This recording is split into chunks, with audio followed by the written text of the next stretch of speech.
जय हिंद दोस्तों। मैं आशा करता हूँ आप सब अच्छे होंगे और अपना ध्यान रख रहे होंगे। दोस्तों, 14 फरवरी सन 2019 हम सभी भारतवासियों के लिए एक बहुत ही दुर्भाग्यपूर्ण दिन था। इस दिन पुलवामा के लेथपुरा में हमारे सीआरपीएफ के 40 से 46 जवान वीरगति को प्राप्त हो गए थे। कश्मीर के 35 साल के टेररिज्म और मिलिटेंसी के इतिहास में सिक्योरिटी फोर्सेस पे सबसे घातक हमला था। ये हमला क्यों हुआ, किसने करवाया, कॉन्स्पिरेसी कहाँ हैच हुई और आखिरकार भारत ने अपना बदला कैसे लिया, इस वीडियो में आपको बताऊंगा। दोस्तों, पुलवामा की कॉन्स्पिरेसी नॉर्मली शुरू होती है बुरहान वानी के एनकाउंटर से। बुरहान वानी को 8 जुलाई 2016 को बमडोरा गांव अनंतनाग में 19 राष्ट्रीय राइफल्स और special operations group JNK police ने न्यूट्रलाइज किया। इस एनकाउंटर के बाद कश्मीर में रेडिकलाइजेशन और टेररिज्म को बहुत बढ़ावा मिला। वैसे तो ये कोई पहली बार नहीं था कि हमने कश्मीर में इतना अनरेस्ट और एजिटेशन देखा था। अभी रिसेंटली 2008 के बाल्टाल अनरेस्ट से लेके 2013 के अफजल गुरु की हैंगिंग तक हमने कई बार कश्मीर को आग के शोलों में धधकते हुए देखा। बट 2016 से पहले जितने भी एजिटेशंस हुआ करते थे, इनका एक कैरेक्टरिस्टिक फीचर ये था कि इनकी जो लीडरशिप थी वो सिविलियन हाथों में थी। भले ही वो सेपरेटिस्ट हों, जैसे JKLF हो गया, हुर्रियत हो गया, मजलिस मशावरत हो गया, दुख्तरान मिल्लत हो गया, या फिर मेन स्ट्रीम पॉलिटिकल पार्टीज़ हों, कांग्रेस, नेशनल कॉन्फ्रेंस, PDP। लेकिन 2016 आते आते डिजिटल रेडिकलाइजेशन से और सोशल मीडिया प्लेटफॉर्म्स के थ्रू जो रेडिकलाइजेशन फैलाया जा रहा था कश्मीर में, उसकी वजह से यूथ जो था वो कश्मीर को एक पॉलिटिकल स्ट्रगल न मान के एक इस्लामिक स्ट्रगल मान रहा था अगेंस्ट द इन्फिडल्स। और इसी वजह से जो लीडरशिप थी एजिटेशंस की वो सिविलियन हाथों से छटक कर अब टेररिस्टों के हाथों में चली गई थी, मिलिटेंट्स के हाथों में चली गई।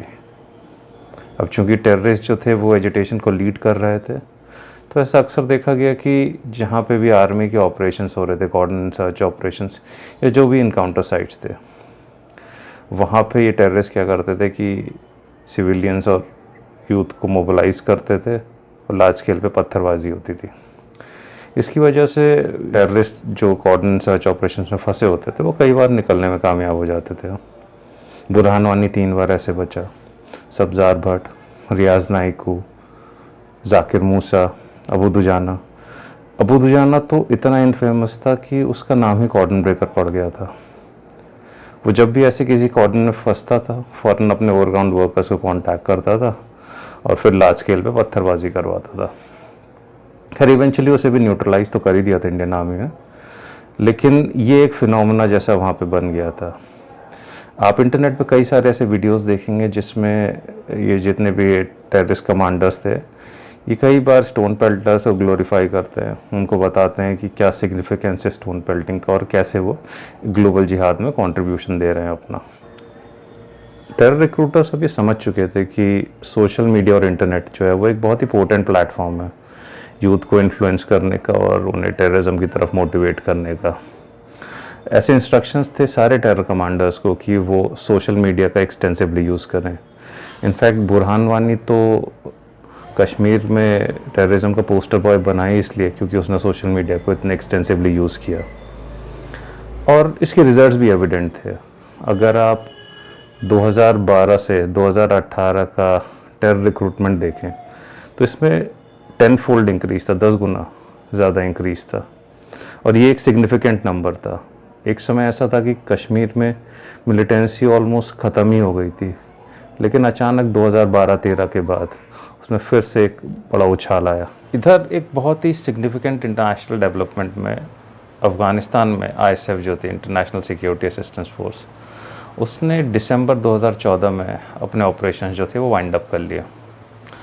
उसकी जो सक्सेसर फोर्स थी RSM, रेजोल्यूट सपोर्ट मिशन, उसके पास ना इतना मैंडेट था, ना रिसोर्सेज थे, ना इतनी मैन पावर थी कि अफ़गानिस्तान में कोई इफ़ेक्टिव मिलिट्री कैंपेन लॉन्च कर सके। अपने प्राइम पे ISAF में करीबन 2 लाख बूट्स ऑन ग्राउंड थे, मर्सनरीज़ और कॉन्ट्रैक्टर्स मिला के। बट RSM की मैक्सिमम स्ट्रेंथ जो थी वो 17,500 थी। तो इस वजह से ऐसा हुआ कि अफ़गानिस्तान में जितने भी मिलिट्री ऑपरेशंस थे, अब या तो अफ़गान नेशनल आर्मी कर रही थी या नेशनल सिक्योरिटी डायरेक्टर, जिसे हम NDS कहते हैं, वो कर रहा था। इसके फलस्वरूप ईस्ट और साउथ में एक बहुत बड़ा इलाका, पूरा हिंटरलैंड जो था, वो तालिबान और टेररिस्टों के कब्ज़े में पहले की तरह आ गया। आई मीन नूरिस्तान से लेके निमरोज़ तक, नूरिस्तान, कुनार, नानघार, पाक्टिया, पाक्टिका, खोस्त, ज़ाबुल, कंधार, हेलमांड और निमरोज़, इन 10 डिस्ट्रिक्ट्स में फिर से तालिबान का एक तरीके से कब्ज़ा हो गया। हालांकि NDS और अफ़गान नेशनल आर्मी अभी भी सिटी सेंटर्स को होल्ड कर रहे थे, but by and large 80s और 90s की तरफ फिर से यहाँ पे टेरर कैंप्स खुल गए, जैसे अल फ़ारूक, खालदान, यवार किली, सांगिन।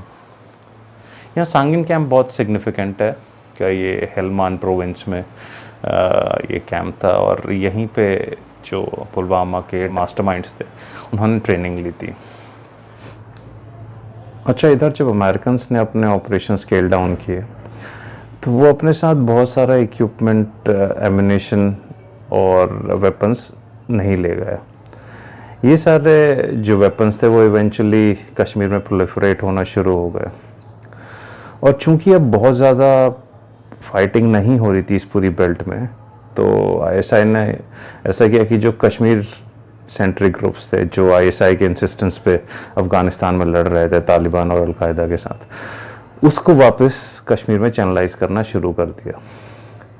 इस वजह से अगर आप नोटिस करेंगे तो 2015 में गुरदासपुर में जो अटैक हुआ था, और उसके बाद पठानकोट, पोमपुर, उरी, नगरोटा, सुंजवान, लेथपुरा, ये सारे अटैक्स जो थे ये बहुत ही वेल कोऑर्डिनेटेड और वेल प्लान थे टेक्निकल लेवल्स पे। और ये जो पठानकोट और ये जो ऐसे अटैक्स हो रहे थे जो इंडियन बेसिस पे हो रहे थे, ये बिल्कुल हॉलमार्क था तालिबान अटैक्स का। दोस्तों, यहाँ मैं आपको एक ब्रीफ देना चाहता हूँ जैश ए मोहम्मद के बारे में, just to put things in the right perspective. ऐसा कैसे हुआ कि एक टेरर आउटफिट जो 2010 तक डोरमेंट हो चुकी थी, अचानक 2013-14 में रिवाइव होती है, और इस एक्सटेंट तक रिवाइव होती है कि 2016 में इंडियन कश्मीर में और अफ़गानिस्तान में सबसे बड़े टेररिस्ट ऑर्गेनाइजेशंस में से एक बन जाती है। जैश ए मोहम्मद का ओरिजिन जो है वो मार्च 2000 में हुआ था। कंधार हाईजैक के बाद इंडिया को 3 ड्रेडेड टेररिस्ट को रिलीज़ करना पड़ा था, मुश्ताक अहमद जरगर, उमर शेख सईद और मौलाना मसूद अज़हर। मौलाना मसूद अज़हर इनिशियली जो है वो हरकतुल मुजाहिदीन नाम का एक टेरर आउटफिट था, उससे एफिलिएटेड था। फिर सितंबर 1993 में हरकतुल जिहाद इस्लामी हुई और हरकतुल मुजाहिदीन का मर्जर हुआ और हरकतुल अंसार नाम का टेरर आउटफिट बना। मौलाना मसूद अज़हर इसका जनरल सेक्रेटरी बना, और इंडिया जब ये आया जनवरी 94 में, तो अगले ही महीने इनको अनंतनाग में अरेस्ट कर लिया गया। अपने रिलीज़ होने के कुछ समय बाद इसने ISI और उसामा बिन लादेन की फंडिंग की मदद से जैश ए मोहम्मद नाम की एक टेरर आउटफिट बनाई। इस टेरर आउटफिट में मेजॉरिटी ऑफ द कैडर्स जो थे वो हरकतुल अंसार के ही थे। इनफैक्ट 1997 में शायद हरकतुल अंसार में बैन लग गया था, इंटरनेशनल बैन, तो उसकी वजह से उसने फिर से अपना नाम हरकतुल मुजाहिदीन रख लिया था। तो उसी का कैडर बेस जो था अब जैश ए मोहम्मद ज्वाइन कर चुके थे।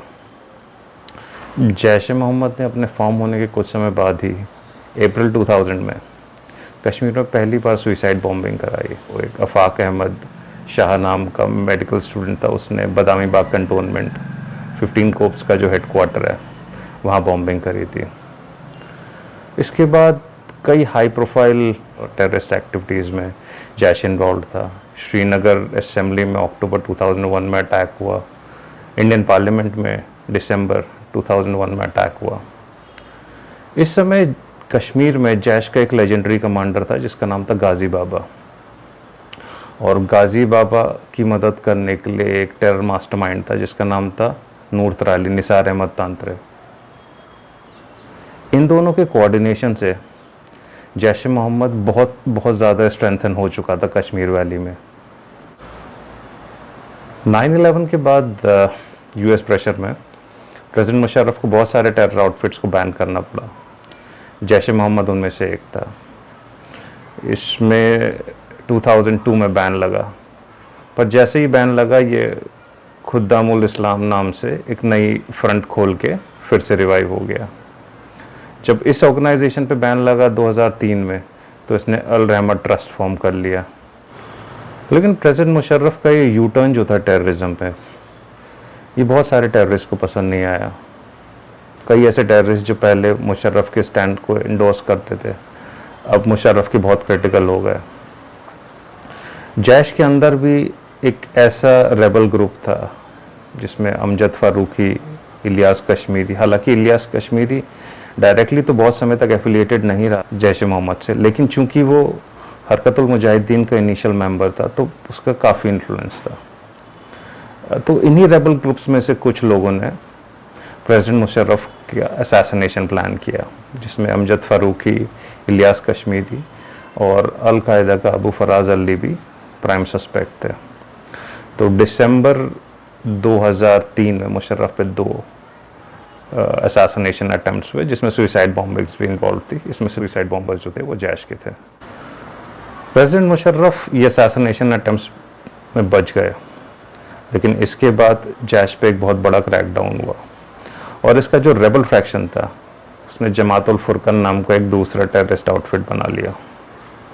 इधर कश्मीर में भी जैश का जो कमांडर था गाजी बाबा, उसे अगस्त 2003 में हमारे बीएसएफ ने न्यूट्रलाइज कर दिया और उसी महीने नूर मोहम्मद त्रांतरे जो था, नूर तराली, इसको भी दिल्ली में, नई दिल्ली में अरेस्ट कर लिया गया।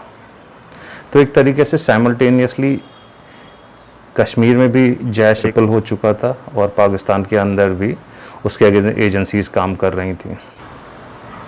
लाल मस्जिद की जो सीज थी जुलाई 2007 की, उसे पाकिस्तान की टेररिज्म की हिस्ट्री में एक बहुत ही इम्पोर्टेंट इवेंट की तरह देखा जाता है। ये लाल मस्जिद की सीजी थी जिसके बाद से पूरे देवबंदी ग्रुप्स जो थे, जिनमें जैश ए मोहम्मद, जैश अल-अदल, सिपाही साहिब, लश्कर जंगी, तालिबान, ये सब जो थे पाकिस्तान सरकार के अगेंस्ट हो गए थे और इन्होंने दिसंबर 2007 में मिलकर टीटीपी फॉर्म करी, तहरीक तालिबान पाकिस्तान। जैश ए मोहम्मद का जो कैडर बेस था उसमें से एक बहुत बड़ा तबका, हालांकि उसमें पहले भी 2003 में भी स्प्लिट हो चुका था, लेकिन जो बचा हुआ जैश का कैडर था, बहुत बड़ा तबका जो था वो टीटीपी ज्वाइन कर चुका था। हालांकि मौलाना मसूद अजहर के लिए ये एक डेवलपमेंट ब्लेसिंग इन डिस्गाइज की तरह था, क्योंकि अब वो अपनी लीडरशिप को कंसोलिडेट कर सकता था और उसने किया भी। उसने जो टॉप लीडरशिप पोजीशंस थी अब वो अपने फैमिली मेंबर्स को देना शुरू किया। इसलिए राउफ असगर अलवी, इब्राहिम अलवी, अम्मार अलवी और उस्ताद गौरी जो उसका ब्रदर इन लॉ था। इनफैक्ट मौलाना मसूद अजहर की पूरी फैमिली जो थी, 13 सिबलिंग्स, सारे के सारे जैश ए मोहम्मद में किसी न किसी फॉर्म और शेप में एक्टिवली इन्वॉल्व हो गए। इधर दूसरी तरफ पाकिस्तान की गवर्नमेंट जो है इनिशियली लश्कर तैयबा को इंडोर्स करती थी बहुत हद तक। इनफैक्ट जब वॉर ऑन टेरर अपने प्राइम में भी था और यूएस बार बार फोर्स करता था परवेज़ मुशर्रफ को लश्कर तैयबा के अगेंस्ट एक्शन लेने के, तो भी वो जनरली से अवॉइड ही करती थी। बट लंदन बॉम्बिंग्स में जो कि जुलाई 2005 में हुए थे, उसमें लश्कर तैयबा के टेररिस्ट जो थे वो इन्वॉल्व थे। इसके अलावा जुलाई 2008 में जो इंडियन एम्बेसी में बॉम्बिंग हुई थी काबुल में, उसमें भी लश्कर के ऑपरेटिव्स थे जिन्होंने हक्कानी ग्रुप के साथ मिलकर उसे एग्जीक्यूट किया था। इसीलिए परवेज़ मुशर्रफ पे ग्लोबल प्रेशर बहुत था लश्कर तैयबा के अगेंस्ट एक्ट करने के लिए। हालांकि लश्कर तैयबा भी इवॉल्व कर चुका था, पहले जमात उद दावा और फिर फलाह इंसानियत फाउंडेशन FIF के नाम से। बट बाय एंड लार्ज सब जानते थे कि क्रैकडाउन किसके अगेंस्ट करना है। इसका फ़ायदा धीरे धीरे जैश ए मोहम्मद को मिलने लगा। अब पाकिस्तानी डीप स्टेट और ISI फिर से जैश ए मोहम्मद पर रिलाई करने को तैयार थे।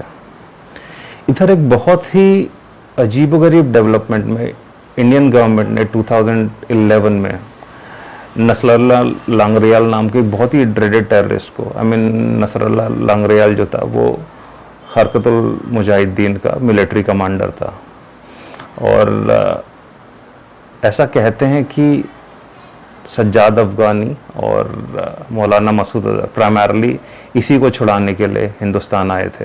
हालांकि मसूद अजहर के आने के और भी रीजंस थे, बट ये उनमें से प्राइम रीज़न था। नसरुल्लाह लांगरियाल को नवंबर 1993 में इंडियन फोर्सेस ने अरेस्ट किया था। लांगरियाल का रिलीज जो था वो जैश के लिए गेम चेंजर की तरह था। जैसे ही लांगरियाल वापस पीओके पहुंचा और पाकिस्तान पहुंचा, उसने अपने नेटवर्क को रिवाइव करना शुरू कर दिया। लांगरियाल इतना ज़्यादा इन्फ्लुएंशियल था कि जब 15 अगस्त 2021 को तालिबान ने काबुल पे कब्ज़ा किया, तो Nasrullah Langrial was one of the first terrorist to meet Sirajuddin Haqqani. इधर नूर तराली, इनिशियली ये लॉज था तिहाड़ जेल में, पर इसने वहाँ इंटेलिजेंस एजेंसीज को कन्विंस कर लिया कि ये अब उनके लिए मुखबरी करेगा। इंडियन इंटेलिजेंस एजेंसीज बहुत समय से जैश मोहम्मद में एक मोल अपना प्लांट करना चाहते थे, और जब नूर तराली ने आगे से बढ़ के प्रपोज़ल दिया तो वो रजिस्ट नहीं कर पाए, और 2015 में नूर तराली जो है वो श्रीनगर जेल में शिफ्ट हो गया। कुछ समय बाद उसे पैरोल भी मिल गया, और पैरोल मिलते ही वो बिल्कुल गायब सा हो गया। गायब क्या हो गया, वो फिर से क्या कहते हैं जैश मोहम्मद को रिवाइव करना शुरू कर चुका था। तो एक तरफ लांगरियाल का नेटवर्क था, दूसरी तरफ नूर तराली था, और पाकिस्तानी डीप स्टेट और आईएसआई का पेट्रनेज तो था ही। हर चीज़ बहुत ही कंड्यूसिव थी जैश के रिवाइवल के लिए। पाकिस्तान के अंदर भी 2014 में पाकिस्तानी आर्मी ने ऑपरेशन ज़रब शुरू किया इन देवबंदी आउटफिट्स के अगेंस्ट। इस ऑपरेशन की सक्सेस के लिए बहुत ज़रूरी था कि कोई बहुत ही इन्फ्लुएंशियल देवबंदी लीडर जो है वो इन सारे टेररिस्ट आउटफिट से बात करे और कोशिश करे कि इनमें से कुछ को नेगोशिएशन टेबल पे लाए, ताकि बाकी सारे टेररिस्ट आउटफिट्स को न्यूट्रलाइज किया जा सके। और इस समय तक जो पाकिस्तानी डीप स्टेट और आईएसआई का ब्लू आइड बॉय था वो था मसूद अजहर। उसके अलावा ऐसा कोई देवबंदी लीडर नहीं था जो उनकी बिडिंग करने को तैयार था। इसकी वजह से मौलाना मसूद अजहर का कद जो है अब वो पाकिस्तानी इस्टेब्लिशमेंट में बहुत ज़्यादा बढ़ चुका था। जुलाई 2016 में बुरहान वानी के एनकाउंटर के बाद पाकिस्तान ये चाहता था कि किसी न किसी तरीके से रिटेलिएट किया जाए, और इसके लिए उसने जैश मोहम्मद को चुना। इसीलिए जैश मोहम्मद ने सितंबर 2016 में उरी में हमारा जो ब्रिगेड हेडक्वार्टर है उसमें हमला किया। हालांकि हिंदुस्तान ने इवेंचुअली सर्जिकल स्ट्राइक्स करके उसको एवेंज किया।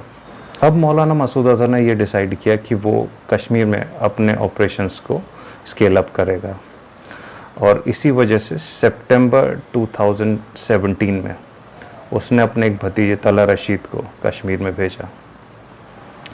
तला रशीद को बाकी डिस्ट्रिक्ट कमांडर्स और डिविजनल कमांडर्स के साथ कोऑर्डिनेट करना था और इंडियन एस्टैब्लिशमेंट्स में अटैक बढ़ाने थे। ऑफ कोर्स नूर तराली तो कश्मीर में पहले से ही था। इंडियन एस्टैब्लिशमेंट को जब इस चीज़ की खबर हुई कि मौलाना मसूद अजहर फैमिली का कोई मेंबर कश्मीर में आ गया है, तो उसको काउंटर करने के लिए बहुत बड़े स्केल पे ऑपरेशन चलाया गया, और इसके फलस्वरूप नवंबर 2017 में 3 महीने बाद ही तला रशीद को न्यूट्रलाइज कर दिया गया। एक स्ट्रोक ऑफ गुड लक में अगले महीने ही दिसंबर 2017 में इंडियन फोर्सेस ने नूर तराली को भी न्यूट्रलाइज कर दिया। तला रशीद और नूर तराली के इनकाउंटर्स के बाद जैश की कश्मीर यूनिट में एक लीडरशिप क्राइसिस आ गई। कैडर्स भी काफ़ी डिमोरलाइज फील कर रहे थे। इसी लीडरशिप क्राइसिस को दूर करने के लिए जैश में इवेंचुअली डिसाइड हुआ कि इब्राहिम अलवी, जो कि मौलाना मसूद अजहर का बड़ा भाई था और खंदार हाईजैक का वन ऑफ द मास्टरमाइंड्स था, उसका छोटा बेटा उस्मान हैदर कश्मीर जाएगा। उस्मान हैदर एक ट्रेंड स्नाइपर एक्सपर्ट था और जैश मोहम्मद की स्नाइपर ब्रिगेड का डिप्टी कमांडर था। कश्मीर में जैसे ही ये पहुंचा, इसके बाद हमारे सिक्योरिटी फोर्सेस पे स्नाइपर अटैक्स होने लगे। आर्मी ने अपने एंड से इन्वेस्टिगेट किया और पाया कि जैसे ही हमारे जो आर्मी के जवान्स और ऑफिसर्स रात में अपना मोबाइल खोलते थे, उनकी लाइट फ्लैश होती थी और वो एक मार्क टारगेट बन जाते थे। कई सीआरपीएफ यूनिट्स ने भी यही इंस्ट्रक्शंस इशू किए कि जवान्स जो हैं और ऑफिसर्स जो हैं वो अपना रात में मोबाइल यूज़ नहीं करेंगे, क्योंकि वो उन्हें वल्नरेबल बना रहा था। उस्मान हैदर के टेरर कैंपेन को और बढ़ावा देने के लिए जैश लीडरशिप ने अप्रैल 2018 में इब्राहिम अलवी के बड़े बेटे उमर फारूक को कश्मीर में भेजा। इस समय कश्मीर में काफ़ी अनरेस्ट था, क्योंकि जनवरी 2018 में कठुआ में एक छोटी बच्ची के साथ रेप और मर्डर का ग्रोसम इंसिडेंस हुआ था। जैश लीडरशिप चाहती थी कि वो कश्मीर में ये जो गुस्सा था उसको चैनलाइज करे और अपनी मिलिटेंट और टेरर एक्टिविटीज़ को आगे बढ़ाए। जैश अब एक ऑफेंसिव पे था, जहां एक तरफ उस्मान हैदर हमारे सिक्योरिटी फोर्सेस पे स्नाइपर अटैक्स कर रहा था, वहीं दूसरी तरफ उमर फारूक को स्पेसिफिकली कश्मीर में इसलिए भेजा गया था क्योंकि वो एक एक्सप्लोजिव एक्सपर्ट था और जैश लीडरशिप ये चाहती थी कि कश्मीर में आईडी ब्लास्ट वगैरह कंडक्ट किए जाएं। मई 2018 में सैफुल्लाह लंबू नाम का एक और एक्सप्लोजिव एक्सपर्ट कश्मीर में आया। ये भी मसूद अजहर फैमिली से ही था, मौलाना मसूद अजहर का एक नेफ्यू। तो अब उमर फारूक और सैफुल्लाह लंबू दोनों ही कश्मीर में थे और इनका prime target Indian security forces के कॉन्वॉयज थे। पर इससे पहले कि दोनों अपना बॉम्बिंग कैंपेन शुरू कर पाते, जून 2018 में पाकिस्तान को एफएटीएफ की ग्रे लिस्ट में डाल दिया। अब आईएसआई की तरफ से स्पेसिफिक इंस्ट्रक्शंस थे कि कोई भी टेररिस्ट एक्टिविटीज़ नहीं कंडक्ट करनी है। इधर इंडियन सिक्योरिटी एस्टेब्लिशमेंट को इस चीज़ की भनक लग चुकी थी कि वैली में एक साथ मौलाना मसूद अजहर फैमिली के कई फैमिली मेंबर्स ऑपरेट कर रहे हैं। उनको न्यूट्रलाइज करना जैश पे एक बहुत ही डिबिलिटेटिंग इफेक्ट डालता और इसके लिए इंडियन इंटेलिजेंस ने कंसर्टेड कैंपेन चलाया। आखिरकार अक्टूबर 2018 में सिक्योरिटी फोर्सेस ने उस्मान हैदर को न्यूट्रलाइज कर दिया पुलवामा में। ये जैश के लिए एक बहुत बड़ा झटका था। इस खबर को जब भावलपुर रिले करा गया तो पूरे अलवी फैमिली के सारे मेंबर्स सख्ते में आ गए। मौलाना मसूद अजहर और जैश के ऑपरेशनल चीफ जो असगर राऊफ है, उसने डिक्लेयर किया कि इस चीज़ को एवेंज किया जाएगा। उन्होंने जल्दी आईएसआई के साथ एक मीटिंग फिक्स कराई। इस समय आईएसआई में भी चेंज ऑफ गार्ड हुआ था। एक नया डायरेक्टर जनरल आईएसआई का अपॉइंट हुआ था, लेफ्टिनेंट जनरल असीम मुनीर। अक्टूबर 2018 में अमेरिका को 17 साल हो गए थे अफगानिस्तान में। यूएस के अंदर डोमेस्टिकली एक बहुत ही स्ट्रॉन्ग सेंटिमेंट था कि जो अमेरिकन सोल्जर्स ओवरसीज पोस्टेड हैं अफगानिस्तान में, उनको वापस अमेरिका बुलाया जाए। प्रेसिडेंट ट्रंप के इलेक्शन मैनिफेस्टो में भी ये कमिटमेंट था कि वो यूएस की फोर्सेज जो अफगानिस्तान में उनका विड्रॉल कराएंगे। अब री इलेक्शन जो है 2020 में था और इसीलिए प्रेसिडेंट ट्रंप चाहता था कि किसी न किसी तरीके से यूएस फोर्सेज और तालिबान के बीच में एक एग्रीमेंट हो जाए जो इस विड्रॉल को फैसिलिटेट कर सके। अमेरिकन्स ने आईएसआई को कांटेक्ट किया और पाकिस्तान एक बार फिर से अमेरिकन्स की गुड बुक्स में आ गया था। अमेरिकन पैट्रनेज पाकिस्तान को ये लिबर्टी देता था कि वो एफएटीएफ के जो सैंक्शंस हैं उनको कुछ हद तक बाईपास कर सके। चाइनीज़ असिस्टेंस तो थी ही, इसलिए आईएसआई ने और डीप स्टेट ने सारे टेररिस्ट आउटफिट्स को फिर से एक फ्री हैंड दे दिया इंडिया के अगेंस्ट ऑपरेशंस करने के लिए। इरादा ये था कि 2019 में जो इंडिया में जनरल इलेक्शंस होने वाले थे उनको इन्फ्लुएंस किया जाए। आईएसआई के अप्रूवल के बाद मौलाना मसूद अजहर ने अपने सबसे लेजेंडरी कमांडर और एक्सप्लोजिव एक्सपर्ट अब्दुल रशीद गाजी को कश्मीर में भेजा। अब्दुल रशीद गाजी दिसंबर 2018 में कश्मीर पहुंचा और इसने उमर फारूक और सैफुल्लाह लंबू के साथ मिलकर मल्टीपल ब्लास्ट की योजना बनाई। जनरली पाकिस्तान से जब एलओसी क्रॉस करके टेररिस्ट इंडिया में आते हैं तो अपने साथ एक्सप्लोजिव्स वगैरह लेके आते हैं। इन एक्सप्लोजिव्स को फिर इंडियन कश्मीर में जगह जगह छुपा दिया जाता है और जैसे ज़रूरत होती है इन्हें रिकवर कर लिया जाता है। बम बनाने का बाकी सारा सामान जो था वो ओवरग्राउंड वर्कर्स ने अरेंज करवाया। जैसे शाकिर बशीर नाम के ओवरग्राउंड वर्कर ने अमोनियम नाइट्रेट का अरेंजमेंट कराया, एमीटर अरेंज किया, बैटरीज अरेंज करी। फिर सज्जाद भट्ट नाम का एक ओवरग्राउंड वर्कर था जिसने व्हीकल बॉन्ड आईडी के लिए गाड़ी का इंतज़ाम कराया। एक और बहुत ही इम्पोर्टेंट ओवरग्राउंड वर्कर था जिसका नाम था मुदस्सिर खान। ये 2017 के लेथपुरा सीआरपीएफ अटैक और सुंजवान कैंप के अटैक की रेकी कर चुका था और इसीलिए सिक्योरिटी फोर्सेस इसे ढूंढ रहे थे। इसने जिलेटिन स्टिक्स का अरेंजमेंट किया और एक स्टूडेंट था वैजुल इस्लाम, उसके अमेज़ॉन अकाउंट से टेररिस्टों ने एमोनियम पाउडर, वायर्स वगैरह प्रोक्योर किया। पुलवामा का सुइसाइड बॉम्बर आदिल अहमद डार कुंडीपुरा काकापुरा पुलवामा का रहने वाला था। ये पहले एक स्टोन पेल्टर था जो बाद में लश्कर के लिए एक ओवरग्राउंड वर्कर बना। इसके बहुत सारे कज़न्स पहले से ही लश्कर से एफिलिएटेड थे। फिर फरवरी 2018 में ये एलओसी क्रॉस करके पाकिस्तान गया और मार्च 2018 में वापस कश्मीर में पहुंचा। कश्मीर में पहुंचने के बाद इसने वकस कमांडो के नाम से जैश ए मोहम्मद ज्वाइन करी।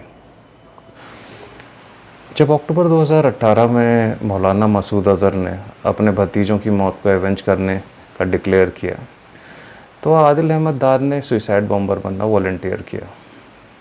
इसको उमर फारूक पर्सनली ग्रूम कर रहा था। फरवरी 2019 आते आते व्हीकल बॉन्ड आईडी पूरी तरीके से तैयार थी। ये शाकिर बशीर नाम के ओवरग्राउंड वर्कर के घर के बाहर खड़ी थी जहाँ पे बॉम्ब बनाया गया था। अब आदिल अहमद डार का सुइसाइड वीडियो जो है वो बनाया गया जिसमें उसने इस्लाम को ग्लोरीफाई किया और इंडिया को क्रिटिसाइज़ किया। बनने के बाद इस वीडियो को पाकिस्तान भेजा गया जहाँ पे जैश की टॉप लीडरशिप ने इसे रिव्यू किया और बाद में अपना अप्रूवल दे दिया। 5 फरवरी 2019 को मौलाना मसूद अज़हर और उसका भाई राउफ असगर कराची पहुँचे। उस दिन पाकिस्तान में कश्मीर सॉलिडारिटी डे मनाया जाता है। वहाँ एक रैली को संबोधित करते हुए इन्होंने कहा कि 6 फरवरी को ये हिंदुस्तान पे एक बहुत बड़ा हमला करेंगे।